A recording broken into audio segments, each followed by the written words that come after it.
She woke up to her husband holding a knife. What happened next will shock you. In a small village where education was a luxury, that's where Chichi life began. Her mother, a struggling woman abandoned by her rich father, fought tirelessly to provide for her children. While other children attended school regularly, Chichi spent most of her time in the field picking and processing rice, just to earn enough food for her and her siblings and occasional schooling. When her mother could no longer bear the burden alone, Chichi was sent to Lagos as a housemaid. In Lagos, Chichi was fortunate to find a kind employer who treated her well. As months turned into years, at just 19, a man approached her for marriage with no solid support system, and her employer encouraged her. Chichi accepted, believing that marriage would offer her suitability. Her new husband was a businessman living in a cramped one-room apartment. She held onto hope, believing that things would turn around. Despite marrying as a virgin and believing in the strength of their union,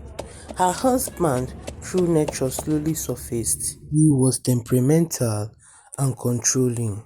When Chichi gave birth through cesarean section, he claimed he couldn't afford the hospital bills, leaving her to pay while still recovering. Over time, his abuse worsened. Abuse and neglect his family and contributed nothing to their household and children's needs. Chichi struggled to survive, selling plantains in their seasons, hawking pears, producing liquid soap and cleaning houses to feed her children. As weeks turned into years, their family grew to include 3 children, yet her husband's behavior only deteriorated. Her husband's side chick lived in the next street, no shame. She often come to their compound to come and collect money from Chichi's husband for upkeep. Desperate to save her marriage, Chichi visited the mistress' home to plead for her to leave her husband alone. Instead of compassion, she was met with violence, beaten and chased out by both the mistress and her mother. When her husband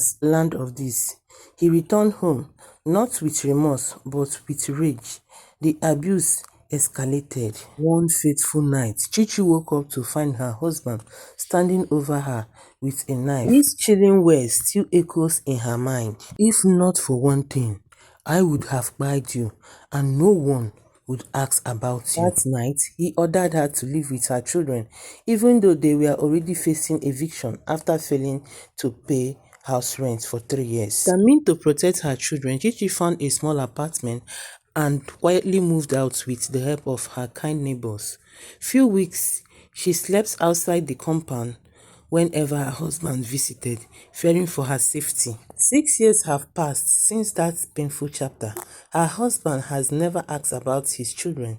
The mistress eventually left him, and now he lives in his car with no family and no home. Does karma really exist? I am still waiting for karma, Chichi says, but as a single mother, the struggle I face are beyond words. One thing I learned from this story is that you can never break a spirit of a mother who have determined to survive. An advice for Chichi: sometimes waiting for karma feels endless, but the greatest victory is finding the strength to rebuild. Guys, what do you think about this story? Do you think it's scripted or real life story? Let me know on the comment section. Don't forget to like, to support us, share so that others will learn, and follow us for more real life stories. Bye bye, and see you on my next video.